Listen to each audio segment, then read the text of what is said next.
नमस्कार, मैं हूं श्वेता मिश्रा अवस्थी। आप देख रहे हैं बिग फाइट लाइव। राजधानी जयपुर में दिन दहाड़े एक ऐसी बड़ी वारदात हो गई जिसने सुनने के बाद हर कोई सन्न रह गया।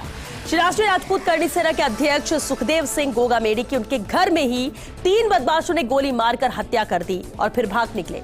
हमले का सीसीटीवी फुटेज भी सामने आया है जिसमें गोगामेडी से बातचीत करने पहुंचे बदमाशों ने अचानक ही उन पर फायरिंग कर दी। किसी को संभलने का मौका तक नहीं दिया। बताया जा रहा है कि बदमाशों ने गोगामेडी को 4 गोलियां मारी है। गोलीबारी के बाद आसपास के लोग एकत्रित हो गए। गोगामेडी को तुरंत मेट्रो मास अस्पताल ले जाया गया। वहां डॉक्टर्स ने मृत घोषित कर दिया।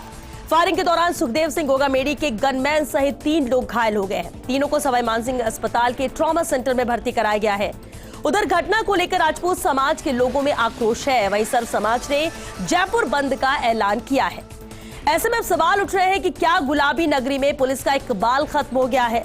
आखिर क्यों नहीं मिली सुखदेव सिंह गोगामेडी को सुरक्षा की मांग को क्यों नहीं गंभीरता से लिया गया? सुखदेव सिंह की सुरक्षा से आखिर क्यों किया गया समझौता? बात आज इसी खास मुद्दे पर।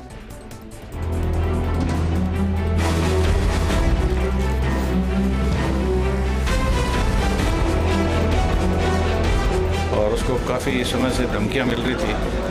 कुछ बड़े यहाँ के राजस्थान के कुछ बड़े लोग हैं।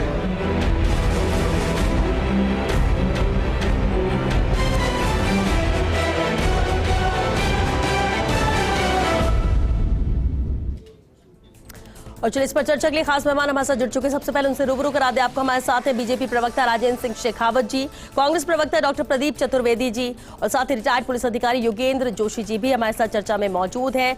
जयपुर संवाददाता सत्यनारायण शर्मा भी जुड़े हैं इस चर्चा में। बहुत स्वागत है आप सभी का। चर्चा का रुख करें उससे पहले सत्यनारायण का रुख करते हैं हमारे सहयोगी जो मौके पर मौजूद है। सत्यनारायण, फिलहाल इस शूट आउट को लेकर क्या अपडेट है? सबसे पहले वो आपसे जानना चाहेंगे और उसके बाद हम चर्चा का रुख करेंगे।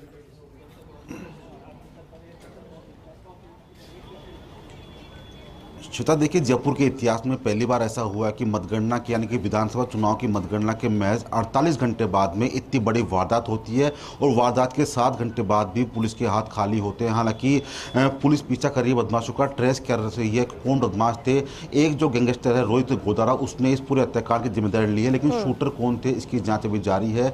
इस घटना के विरोध में जयपुर नहीं बल्कि पूरे राजस्थान के अंदर विरोध देखा जा रहा है। आगजनी की जा रही है, पथराव किया जा रहा है। डीजीपी उमेश मिश्रा खुद इसके लिए लोगों से शांति की अपील कर रहे हैं। लेकिन वर्तमान की हालत यह है श्वेता कि मेट्रो मास अस्पताल के बाहर लंबा जाम राजपूत समाज के लोगों ने लगा रखा है। मांग साफ है कि सबसे पहले आरोपी की गिरफ्तारी हो और उसके बाद में मुआवजे की बात करें। लेकिन इस घटना ने जयपुर नहीं बल्कि पूरे राजस्थान के जो लॉ एंड ऑर्डर है उसको सोचने मजबूर किया। कहीं ना कहीं खामी जरूर है। इसकी वजह से ही राजस्थान की राजधानी में इतनी बड़ी वारदात होती है, वो भी इतने बड़े पोस्ट इलाके में हो। उसके बावजूद भी 7 घंटे बाद भी पुलिस के हाथ खाली है। ऐसे में खुद डीजीपी उमेश मिश्रा ने साफ बात कही कि कोशिश कर रहे हैं आरोपी गिरफ्तारी के लिए, लेकिन समय देना होगा हमको जिससे कि हम आरोपियों तक पहुंच सके। इधर जो गोगामेडी का परिजन है वो अस्पताल मौजूद है, पुलिस अधिकारी बात कर रहे हैं जिससे कि शांति व्यवस्था कायम रह सके। दोहरी जिम्मेदारी पुलिस की, एक तरफ गोगामेडी के हत्यारों को पकड़ना, दूसरी तरफ लॉ एंड ऑर्डर मेंटेन रखना। तो माना जा रहा है कि पुलिस की दोहरी भूमिका निभाने के अंदर कितना कारगर साबित होगी। क्या कोई सुराग मिला है आरोपियों को लेकर? पुलिस जांच कहां तक आगे बढ़ी है?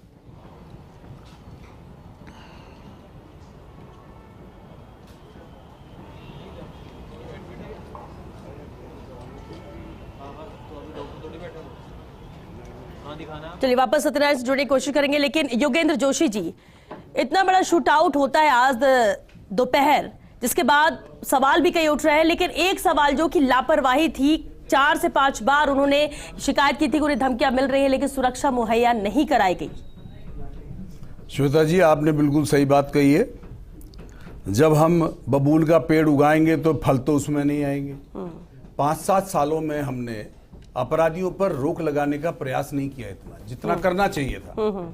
कारण ये है कि इनको रोकने के लिए पुलिस को जैसे पकड़े गए, राजू पकड़ा गया था बॉक्सर, उसने करीब 100 आदमियों के नाम बताए पुलिस को, जैसा हमने अखबारों में पढ़ा था कि राजस्थान, गंगानगर, हनुमानगढ़, फलानी जगह, जयपुर, इतने लोगों को उसने तैयार किया है। तो मुझे ये बताइए कि इतने समय से पुलिस ने उनमें से कितनों को पकड़ा, पुलिस ने उनमें से कितनों तक पहुंची, क्या किया ऐसा? अब आप देखिए उसको धमकियां मिल रही हैं। आज किसी भी आम नागरिक को कोई धमकी मिलती है तो मोबाइल के माध्यम से मिलेगी, या किसी के कहने के माध्यम से मिलेगी, या कोई पत्र मिलेगा, पर्चा मिलेगा। अब इस व्यक्ति को सोशल मीडिया के माध्यम से, कोई मोबाइल के माध्यम से इसको धमकियां मिली, इनने पुलिस को बताया। पुलिस की जिम्मेदारी ये नहीं बनती है कि इनको ज्ञान दे दिया कि भाई आप अपनी सुरक्षा का खुद ध्यान रखो। क्यों भाई, पुलिस क्यों नहीं रखेगी ध्यान? पुलिस की जिम्मेदारी थी कि इनको समय के ऊपर सुरक्षा प्रदान करना। अब क्या होता है साहब, कितने हत्याकांड हुए, राजू ठेठ का हो गया, देवा गुजर का हो गया, जोधपुर में राकेश बांजू का हो गया, पुष्कर के अंदर 30 साल बाद बदला ले लिया, जी क्लब के सामने गोलियां चल गई, विक्रम गैंगस्टर को पुलिस, आप देखिए अनगिनत इस प्रकार की गोलाबारियां हो रही हैं। और सबसे ज्यादा गोलाबारी जयपुर में, जो राजधानी है राजस्थान की।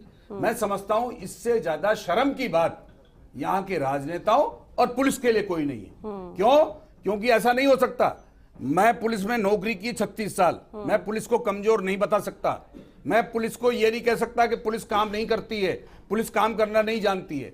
लेकिन पुलिस को चलाने वाले लोगों को ये चाहिए कि पुलिस से क्या काम लेना है, ये उनको चाहिए कि नहीं आगे से अगर अपराध हो गया तो मैं हूं और तुम हो। इस तरह से बोलने वाले लोग नहीं है। क्यों? इस तरह से बोलने के लिए जिगरा चाहिए। ये पुलिस से अंट संट काम करवाते हैं। पुलिस को सोशल इंजीनियरिंग की वजह से पोस्टिंग होती है। इस व्यक्ति को वहां लगाओ, इस जाति के व्यक्ति को वहां लगाओ, इस एमएलए के इस आदमी को वहां लगाओ। अरे भाई, आप काम की वजह से आदमी लगाइए। अगर ये आदमी सक्षम है उस इलाके को चलाने के लिए। अब लोग कहेंगे पुलिस की कमी है, पुलिस के पास संसाधन कम है। ये कब तक रोते रहेंगे? अरे भाई, पुलिस का तो एक सिपाही पहले गांव में जाता था तो गांव के लोग अदब से खड़े हो जाया करते थे देख के, वो भी तो पुलिसिंग थी, आज भी होती है। लेकिन जब हम गलत कामों में लग जाएंगे, जब हम स्वार्थी कामों में लग जाएंगे, जब हम राजनीतिक उद्देश्यों के लिए एक दूसरे के खिलाफ खड़े हो जाएंगे, तो फिर पुलिस का अदब कौन नहीं करता? जनता नहीं करती। ये कह रहे कि जो एक्चुअल ड्यूटी पुलिस की है बिल्कुल उससे पुलिस इतना को सब कराया जा रहा है, लेकिन उसी पर पुलिस काम फोकस करना नहीं कर पा रही। और लेकिन अगर जब कोई घटनाक्रम होता है तो सवालों में पुलिस होती है, सवाल उठते हैं पुलिस पर। प्रदीप चतुर्वेदी जी, ये बेहद अहम बात और ये देखने को मिलती है। पुलिस को लेकर सवाल, पुलिस पर ही सवाल उठ रहे हैं। दूसरी बात ये कि सवाल सरकार, क्योंकि सरकार कांग्रेस की थी, 4 से 5 बार वो लगातार शिकायत कर रहे थे कि मुझे धमकियां मिल रही है, मुझे सुरक्षा मुहैया कराई जाए, लेकिन इसे गंभीरता से नहीं लिया गया, अनदेखा किया गया। अब किसकी जिम्मेदारी बनती है? इतना बड़ा शूट आउट हुआ। श्वेता, देखिए इस बहस में मेरे साथ 2 पूर्व पुलिस अधिकारी हैं। हाँ। और दोनों से मैं कहना चाहता हूं कि जो पुलिस की प्रक्रिया होती है उसमें सुरक्षा की मांग जब होती है तो सुरक्षा की मांग पर स्थानीय पुलिस उसका इन्वेस्टिगेशन करती है और हालात ठीक पाए जाने पर कि हाँ उसे खतरा है तो उस सिफारिश पर सरकार उसको सुरक्षा प्रदान करती है। ये प्रक्रिया है। तो सवाल यह है कि पुलिस ने अगर ये ऐसे अनुसंधान नहीं किया और ये सिफारिश नहीं की तो ये पुलिस की अकर्मण्यता की बात है। सवाल यही है कि अगर जो भी उन्होंने कहा कि सुरक्षा प्रदान नहीं गई और आज जो समाज के लोग बैठे हैं वो कह रहे हैं सुरक्षा प्रदान नहीं करने की बात कर रहे हैं, तो इसके लिए यहाँ की पुलिस की अकर्मण्यता सामने आई है, क्योंकि इसमें तंत्र जिम्मेदार नहीं है। तंत्र यह है कि ये जो प्रावधान है और जो पुलिस प्रावधान है उसमें साफ साफ है कि जब भी कोई सुरक्षा मांगेगा तो वो पुलिस, उसकी स्थानीय पुलिस जांच करेगी और हालात का पता लगाएगी कि क्या वो वास्तविकता में उसको सुरक्षा चाहिए, तो पुलिस की सिफारिश पर ही ये सुविधा दी जाती है। सरकार की भूमिका नहीं बनती है, आप ये कह रहे हैं? सवाल यह है कि सरकार को ये फीडबैक मिलता है तब सरकार प्रावधान करती है। और बात वही है कि यहां सबसे बड़ी बात वही है कि जब जैसा कि क्लेम किया जा रहा है आज लोगों का जो प्रदर्शन हो रहा है और जो विरोध हो रहा है वो ये हो रहा है कि साहब सुरक्षा मांगी, सुरक्षा नहीं दी। तो ये मामला पुलिस की चूक का मामला है। उन्होंने सरकार को, उच्चाधिकारियों को इस बारे में फीडबैक नहीं दिया। उनको फीडबैक देते तो शायद सुरक्षा मिलती, जिसके लिए उनकी रिपोर्ट बहुत जरूरी थी, जो उन्होंने नहीं दी। और मुझे लगता है कि आपसी समझ से उसको निपटाने की कोशिश की है, इसलिए इसी लापरवाही पुलिस की है। राजेंद्र जी, अब यही सवाल होता है कि लापरवाही किसकी, किसने गंभीरता से नहीं लिया? क्योंकि जो बात योगेंद्र जी ने कही और जो बात यहाँ प्रदीप जी कह रहे हैं, दोनों अलग अलग चीजें प्रक्रिया के तहत भी अगर जाते हैं, लेकिन बात वहीं आकर रुक जाती है कि अगर गोगामेडी की हत्या हुई और जिस तरह से हुई और इसके पहले भी कई बार अगर शिकायत वो कर चुके थे, या आने वाले वक्त में किसी के साथ ऐसा ना हो, किसकी जिम्मेदारी? श्वेता जी, हमारे साथी प्रदीप जी हैं, वो क्या है कि जो अपने सरकार की जिम्मेदारी को लेने से समाज को एकजुट किया, आज का जागरूक है, उसमें बहुत बड़ा हाथ सुखदेव सिंह का है। हमारी शाखाएं अलग हो सकती है, उस पर पेड़ एक ही था कि 2 शाखाएं श्री राजपूत करने राष्ट्रीय करने है।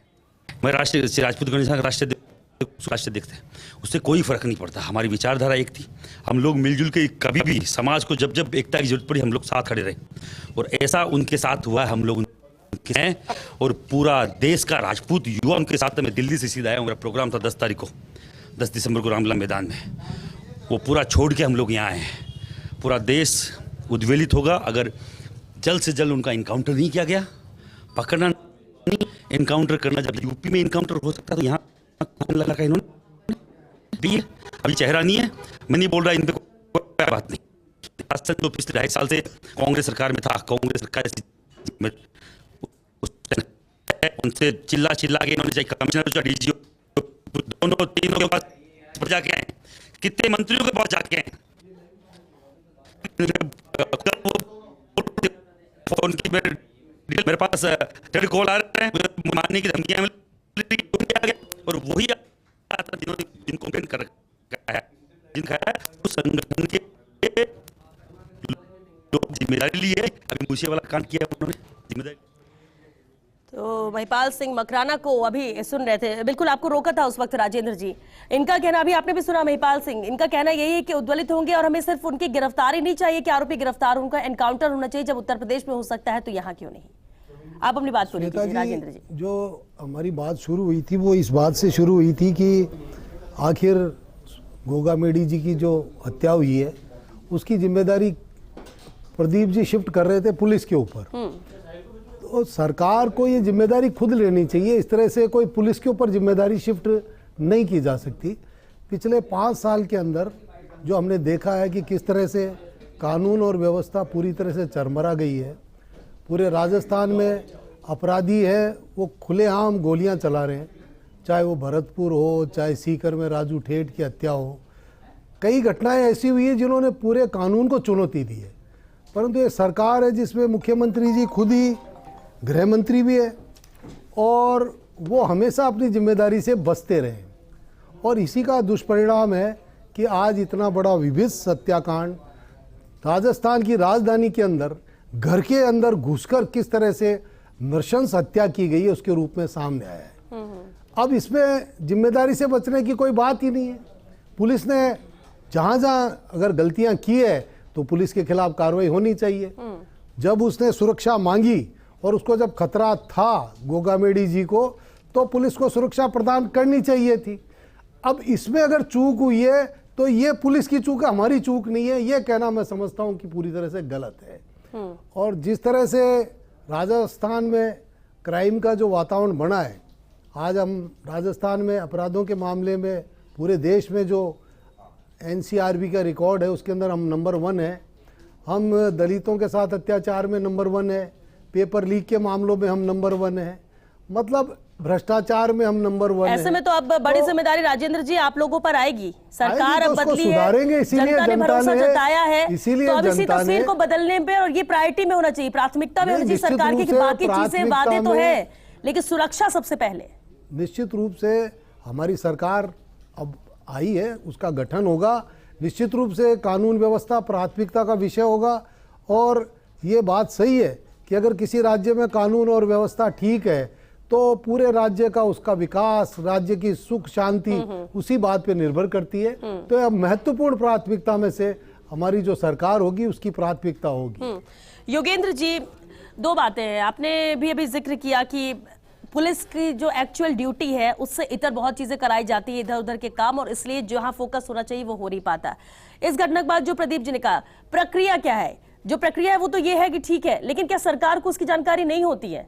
पुलिस पूरी प्रक्रिया के बाद इन्फॉर्म कर दे तो जानकारी है, पुलिस इन्फॉर्म ना करे तो सरकार को कोई इसकी जानकारी नहीं थी। क्या ऐसा होता है? श्वेता जी, ये तो बच्चों भाई के तांगे में बैठने की बात है। झोल का फायदा उठाया अपराधियों ने कि अभी वो सरकार गई है, नई सरकार आएगी, जब उसके बीच में ये काम कर लो।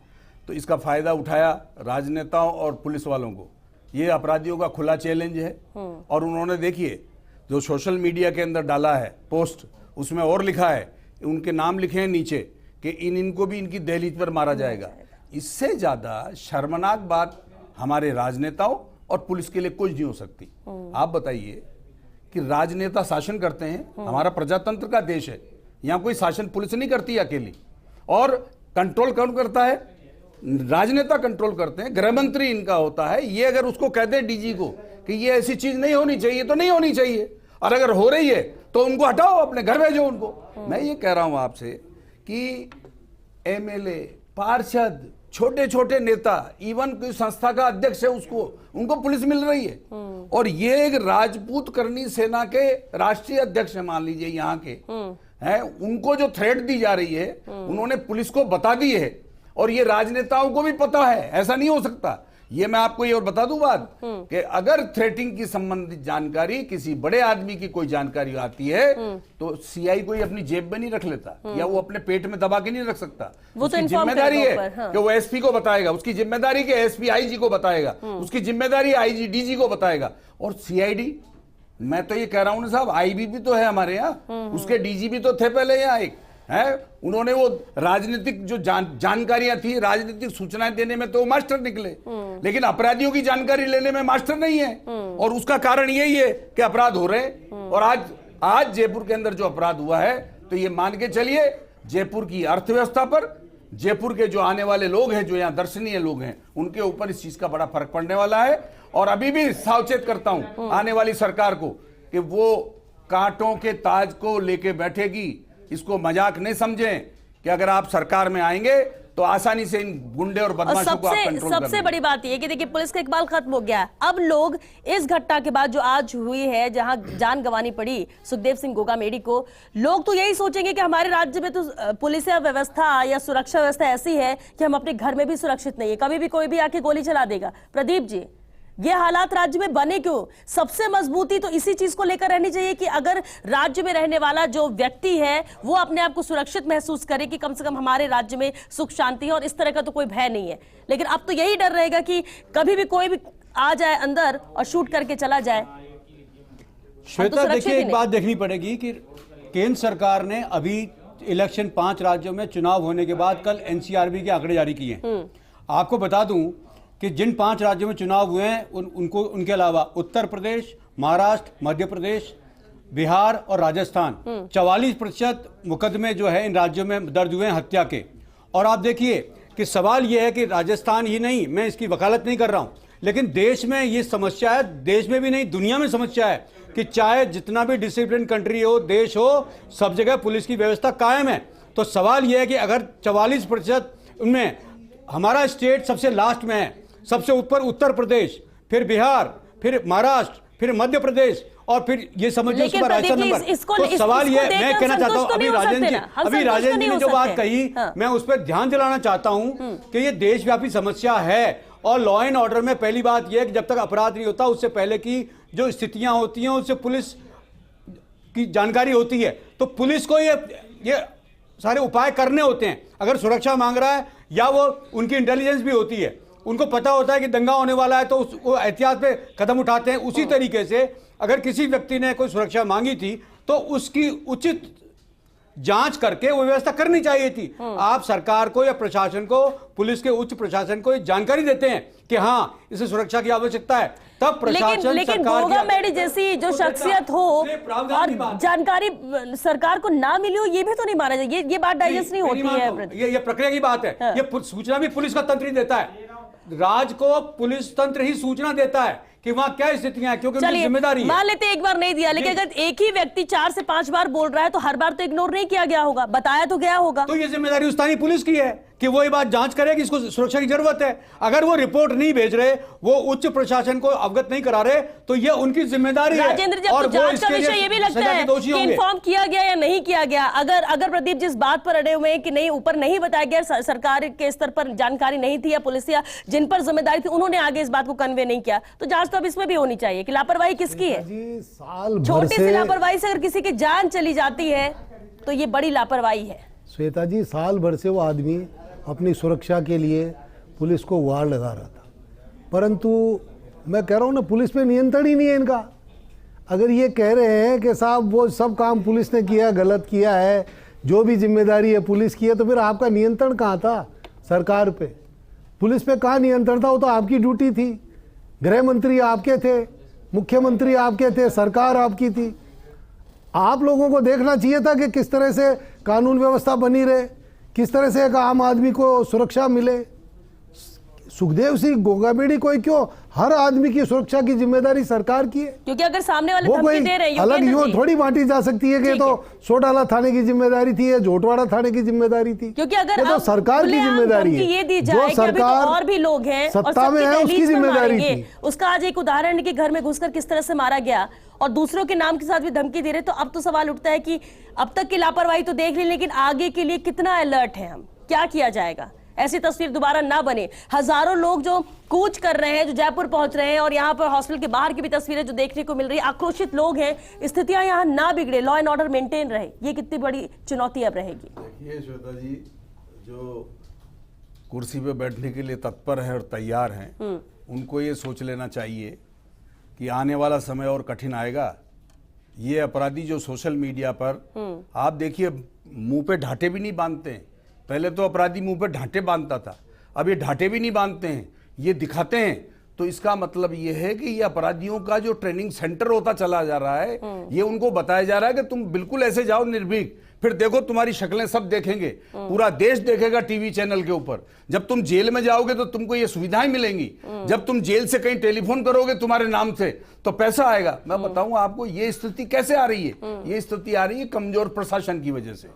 राजनीति क्या होती है, राजनेता सत्ता पाने के लिए एक दूसरे के छिलटे उतारते रहते हैं, ये नहीं कि सब मिलकर के ये देखें कि लॉ एंड ऑर्डर कैसे हो रहा। आज से 7 साल 8 साल पहले जयपुर में गोलीबारी नहीं होती थी, मैंने तो नहीं सुनी, मैंने भी यहाँ नौकरी की है, सन 98 से नौकरी कर रहा हूं, लेकिन कभी नहीं सुनी। अब क्षेत्र में हर जगह मालपुरा से आदमी उठा के ले गए, उसके पैर में गोली मार दी। आप इधर सोडाला में चले गए, वहां गोली मार दी। आप देखिए घाट गेट पे है तो वहां घर में घुस के पैर काट लिए। आप देखिए सांगानेर में है, जगतपुरा में, जगह जगह गोलियां चल रही। गोली के बिना तो बात करते ही नहीं है। मैं तो देखता था कोटा के अंदर चाकूबाजी होती है, अब तो ये जयपुर के अंदर बिना गोली के। और अब मैं बताऊं आपको, मैं गया अभी तो भीलवाड़ा जा रहा था, चेकिंग चल रही है, साहब रुक गए, चेक कर रहे, तो मैं डंडा रखता हूं, पुलिस वाला मेरे पास, रात में जा रहा था, बोले साहब आप डंडा नहीं रख सकते। मारे तो केवा की तो आई जी, मैंने कि जिसको चेक करना उसको तो चेक नहीं कर रहे। तो मैंने कहा भाई मैं पुलिस का एडिशनल एसपी हूं। तो क्या साहब आपको तो कानून का पता होना चाहिए, डंडा रख ही नहीं सकते। अब इस प्रकार का प्रशासन, इस प्रकार की पुलिस हमें नहीं चाहिए। मैं कह रहा हूं कि जब मैं ये कह रहा हूं मेरी सुरक्षा के लिए डंडा नहीं रखने के लिए ये कहा गया है कि जब एक गाड़ी में कोई बदमाश जा रहे हो, कोई अनायास कोई झगड़ा करने जा रहे हो, तो आप उनका डंडा रखाओ। अब वो जो अधिकारी मुझसे बात कर रहा है, उस अधिकारी को सस्पेंड करने के अलावा कोई काम नहीं था। मैं पुलिस का अधिकारी हूं, दिख रहा है, मेरी पत्नी साथ में बैठी है, कह रहा आप डंडा नहीं रख सकते। अरे भाई तू मैं मराओगे कहीं गेला में, कम से कम मैं सुरक्षा तो कर सकूंगा मेरी। तो इस तरह का प्रशासन जो हमारे राजस्थान का चल रहा है, इस प्रशासन को बदलना पड़ेगा। और ये जो नई सरकार आने के जो सपने देख रहे हैं, मैं इनको भी आगाह करता हूं कि आपको लोहे के चने चबाने पड़ेंगे, तब ये गैंगस्टर रुकेंगे। आप ये मत समझना आसानी से बैठ गए मालाएं पहन ली, गुलाब की मालाएं नहीं, कांटों की मालाएं पहनोगे आप आने वाले 5 साल के लिए।